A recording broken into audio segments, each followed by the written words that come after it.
Hello, everyone. Welcome to This Day. It is Friday, July 3rd. So let me go ahead and just give you an announcement. There was a COVID-19 interrupted the fixed route transportation service. So let me just give you a little update on that. A staff member was found to have COVID-19 in the transportation division. Therefore, the positive case has compromised the staffing, so there will be no fixed route bus services today, as it has been all week.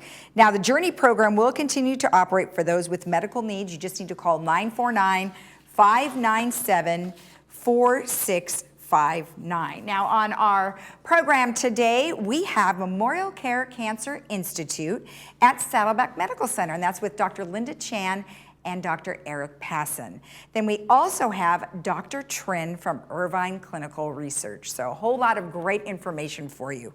There are no meetings today. Everybody has the day off except us here. But nonetheless, I'm gonna go ahead and give you the regular resources we have.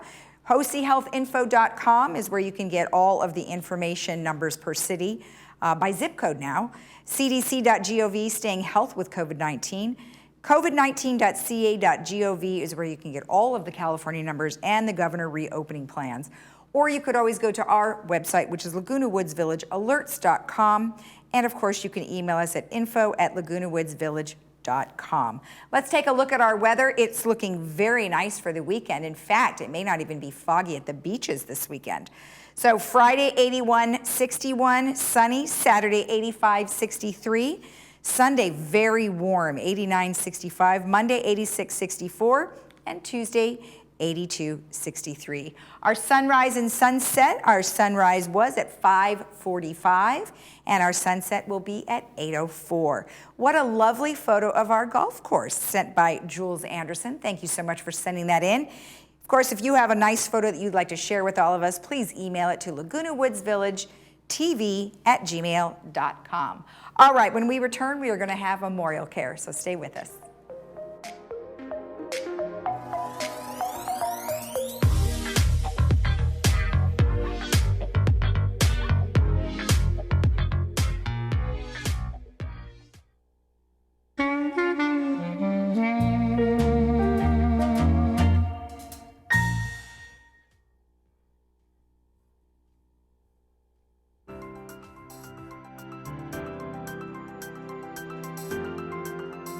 Welcome back. Well, today I'm joined by Dr. Linda Chan and Dr. Eric Passon, who are here from Saddleback Medical Center.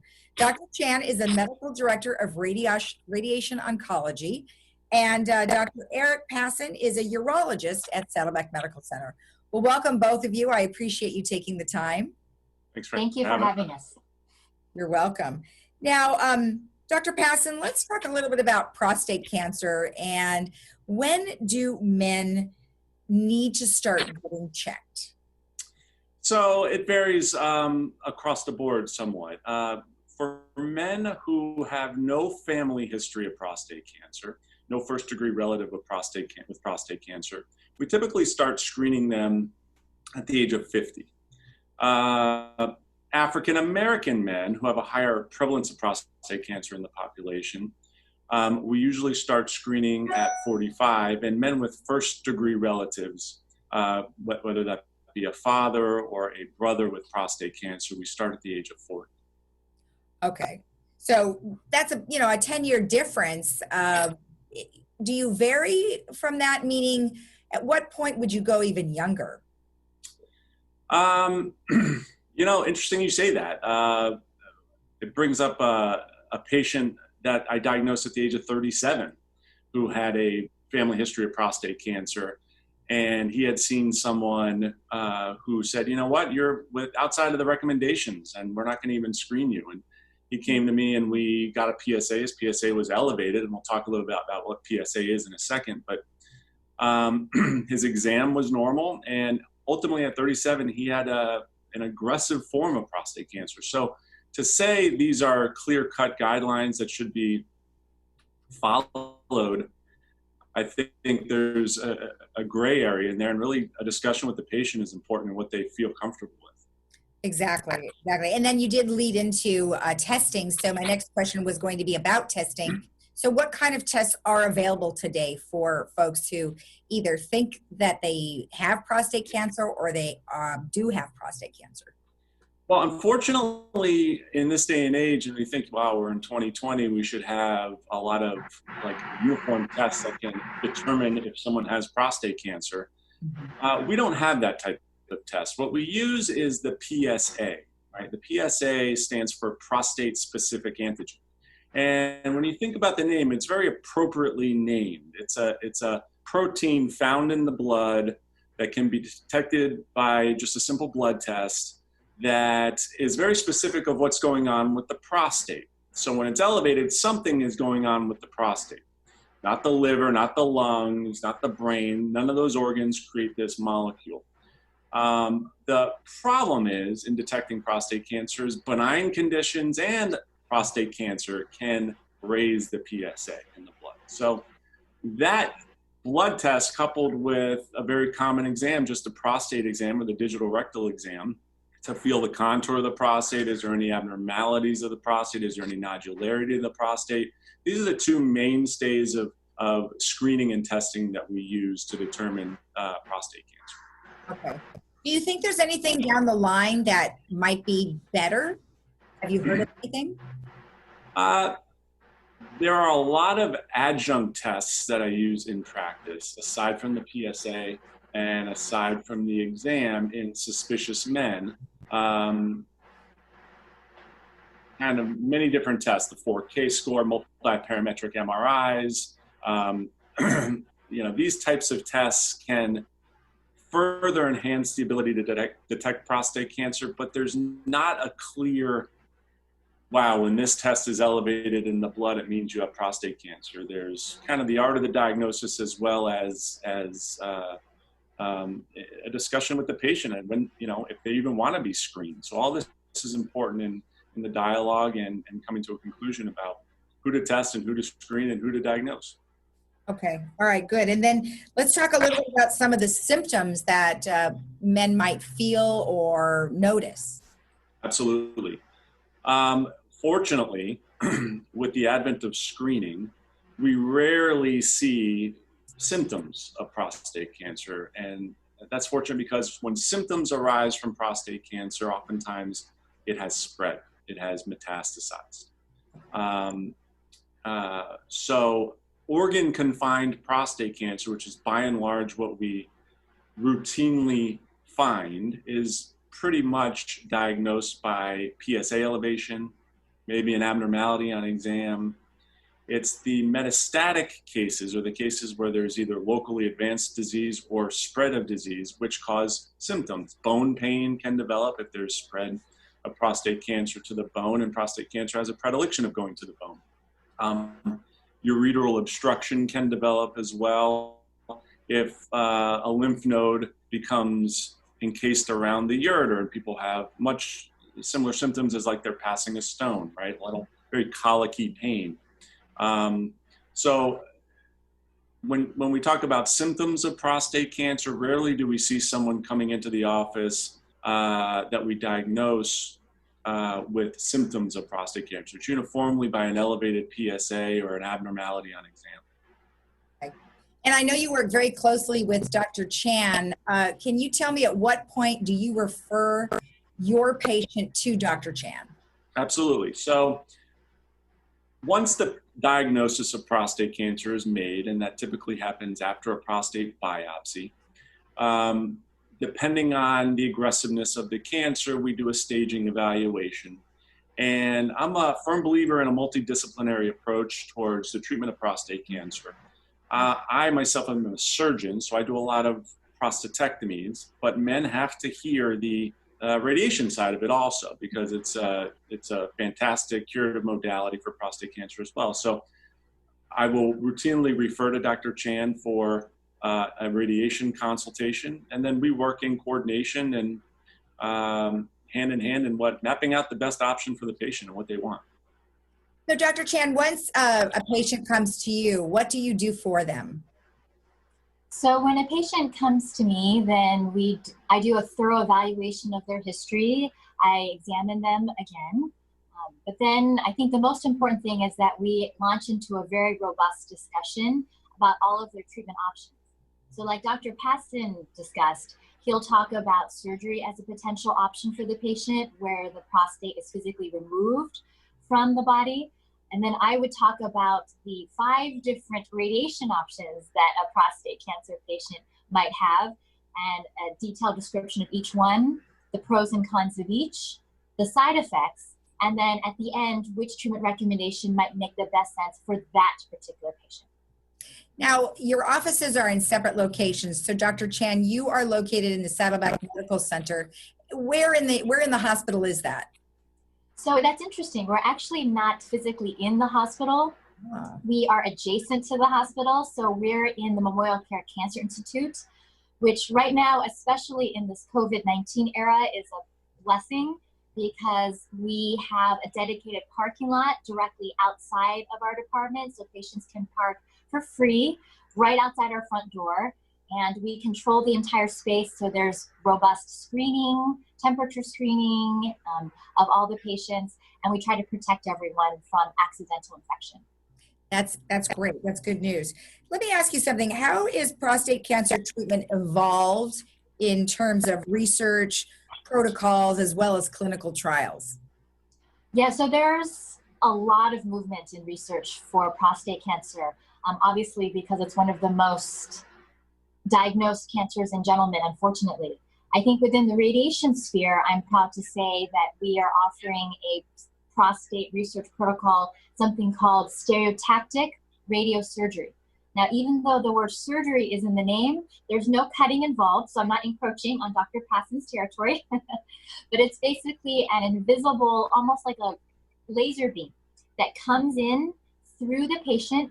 He doesn't feel anything, there's no pain, there's no sensation at all, but the radiation is delivered over 5 days. Oh. Now, this is a big advance in prostate treatment because traditional prostate radiation was given daily over 9 weeks, so 44 treatments. So to compress 44 treatments down to 5, where each daily dose is larger, but still reducing the risk of collateral damage and side effects is a big advance in prostate treatment, in my opinion. Now, tell me about the side effects of that particular treatment for 5 days. Are there side effects? There are not that many, but there are a few. So gentlemen oftentimes feel a temporary sense of fatigue. It's not long lasting, it's always temporary. The fatigue is also not debilitating. So most of my gentlemen are still working full time, playing golf, enjoying their normal life.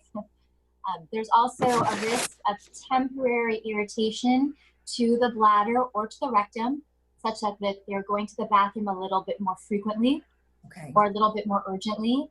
But again, that's usually temporary and resolves after a short period of time. There's been something really great that's come out of all of this is telehealth. Yes, thanks to the COVID era, we are utilizing telehealth as well. I prefer, instead of a video, you can see I'm not very up to date on these Zoom calls. So this is really the first time I'm doing a Zoom. I normally just get on the phone with my patients and we talk and go over their history and go over what symptoms they're having. And if we absolutely feel we need to bring them in, we bring them in. But yeah, I think it's something that in this day and age where we need to utilize to keep people safe and healthy from COVID. So we do offer telehealth and telehealth conferences as well. Okay, great. And Dr. Chan, how have you used it? So we've launched telehealth throughout our whole clinic. So the patient has the choice of either still coming in person for a physical exam and an in-person chat, but alternatively, more and more patients are more comfortable doing a Zoom video chat similar to this. Or if they don't have the technology or the access, we also do offer telephone visits, but we do consultations, follow-up visits. It's actually amazing what you can do through telemedicine, but really to protect them so they don't have to come physically into the clinic. Yeah, there's been some amazing advances in it, and there's a lot of different programs out there, not just Zoom. But anyway, nonetheless, thank you both for being with us. I truly appreciate it. And we will have you guys hopefully in the studio soon enough, okay? You're welcome very much. Thank you for having us. Yes, thank you so much. And we'll be right back after this.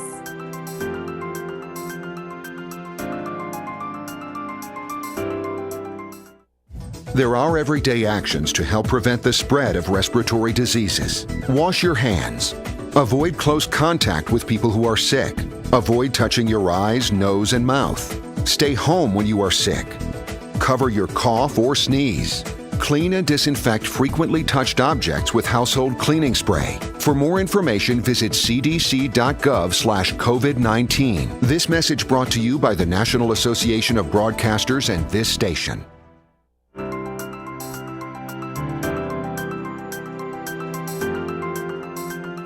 Welcome back. Well, today I am joined by Dr. Trin, who is here on behalf of Irvine Clinical Research.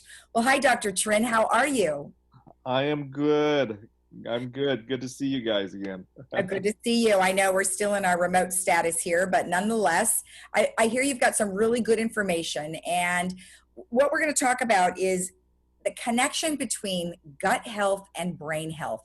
And I'm really glad we're talking about this because sometimes I think we really do have to try and take care of our digestion and a variety of other things. And I'm wondering, does it really affect your memory? So tell me a little bit about what we're talking about.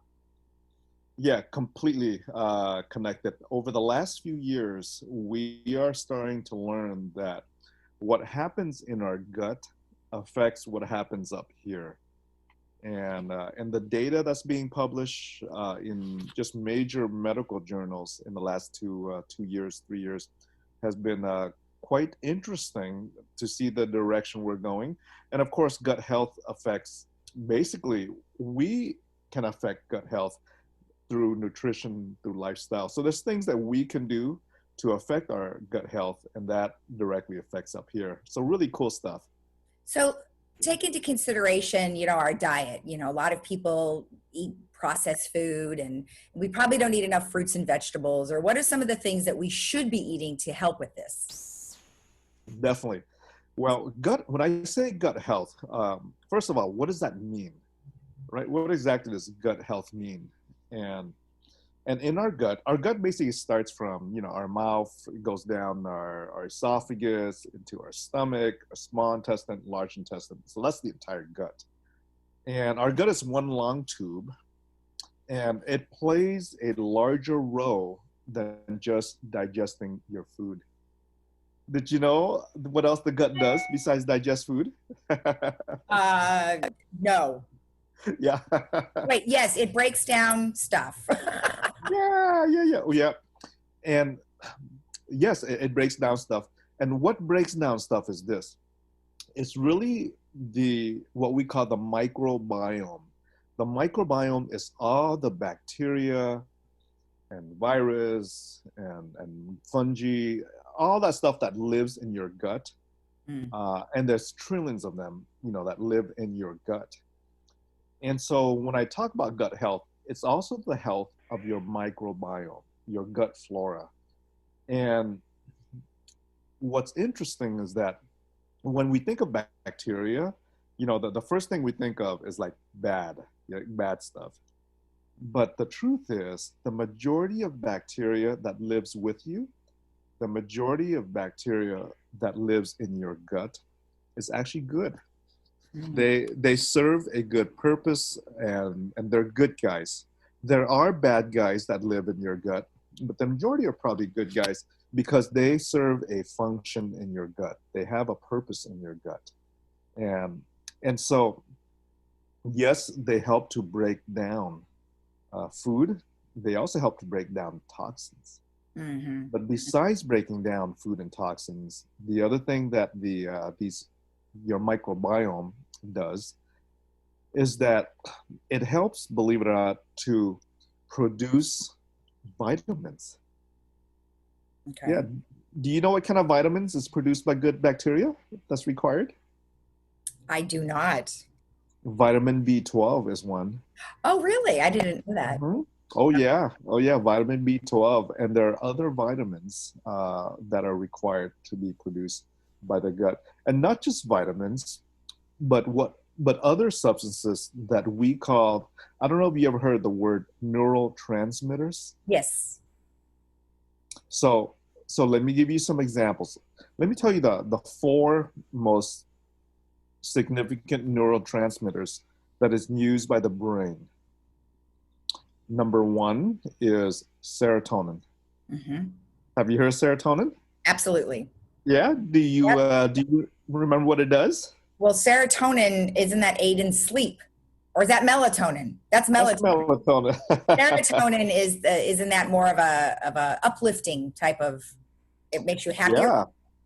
Yeah. The lack of serotonin leads to depression.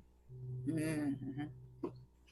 Many of our popular antidepressants, such as Prozac, Paxil, and really popular name antidepressants, all they do is that they boost your serotonin levels in your brain. That's a neurotransmitter. Okay, that's one neurotransmitter. Let me name you another one. Have you heard dopamine? Yep.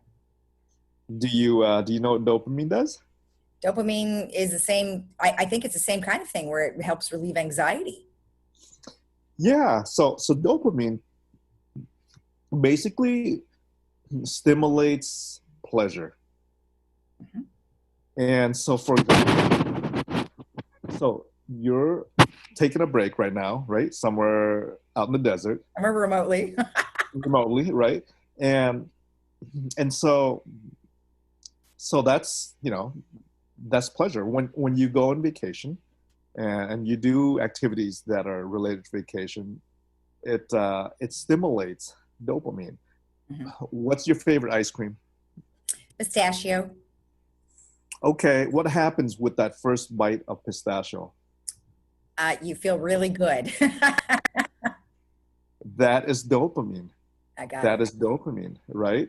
Same thing if you're a chocolate lover, right? That first bite of chocolate is like, wow, that's dopamine. Mm-hmm. So I would suppose that, I mean, I can't eat ice cream all the time to make me happy because then I would weigh 400 pounds, but Right. and I would be unhappy. So, when you're talking about feeding yourself or putting good things into your Right. body, make you Right. feel better. Probiotics seem to play a big part of this, right? It does play a role. It does play a role.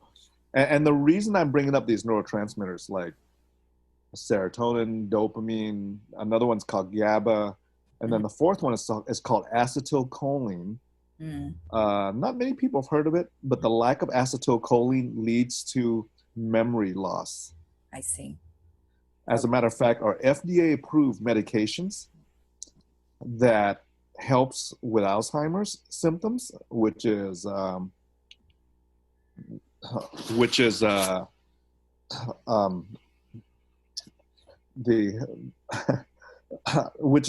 popular Aricept and donazepam, right? That helps with Alzheimer's.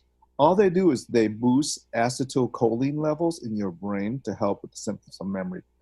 Okay. These 4 neurotransmitters made in your gut. Got it. So then if they're made in our gut, and I know that you said there's some studies that are out there that are helpful to people, what are they finding that we need to put in the gut to make sure that we continue to do these or to produce Yes, this? yes. So for example, 90% of our serotonin is made in your gut. So the question is, what actually messes it up, right? What destroys good bacteria that is needed to make these neurotransmitters? Do you know what destroys good bacteria or what messes up good bacteria? Alcohol. Yes, a lot of alcohol use can do that. Antibiotics. Oh yes, this is true. Yep. Right? Antibiotics. Yep. So anytime you take an antibiotic, a course of antibiotic, it wipes out not only the bad bacteria, it wipes out the good bacteria. Right. There are other things that messes up good bacteria. Such as? Well, too much sugar. Too much sugar, what it does is that it feeds your bad bacteria. I see. And you get bad bacteria overgrowth, which crowds out the good bacteria. Okay. And then there are certain foods that mess up good bacteria. In closing, what would you say is the good thing that's coming out of the research? So what's good coming out of this is that we have learned that there are certain foods that will promote good gut health. Right. Those are foods that I can probably get you a list of like 10 different things. Well, yeah, I mean, is there a way for our viewers to see that? Do you have something on your website? So for the list of the types of food that will improve your gut health, okay, I want you to email me. And that email is my name. It's spelled DUNG .trin, TRINH, at alzoc.org. Alz is spelled ALZOC.org. So, okay, perfect. So dung.trin at alzoc.org. Shoot me an email and I will email you a list of the specific foods that will improve gut health.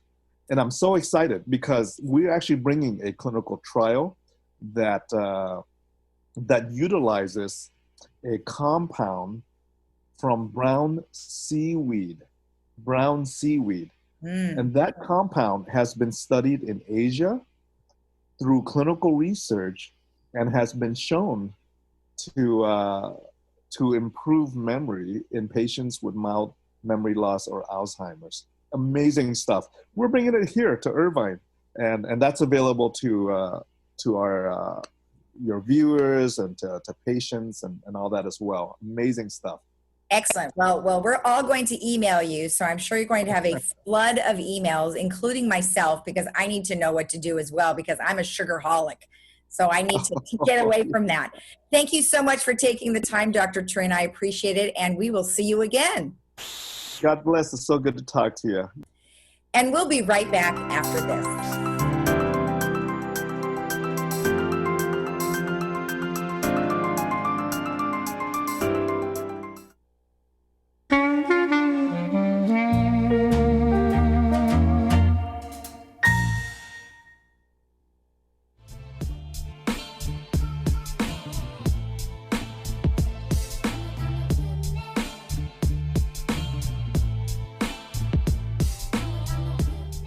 All right, our movie for today is Sully, and that'll be shown today at 2 o'clock with subtitles and then 7 o'clock without. And then just to let you know, tomorrow the movie is The Front Page, and that'll be at 3 o'clock and 6 o'clock. Now tomorrow is July 4th, and so don't forget that there's going to be a 4th of July golf cart parade that will start at 9:30 a.m. at Clubhouse 1 and Clubhouse 5. And if you want more information about that, you can go to lagunawoodsvillage.com/ or actually just click on the news button and you'll be able to see it there.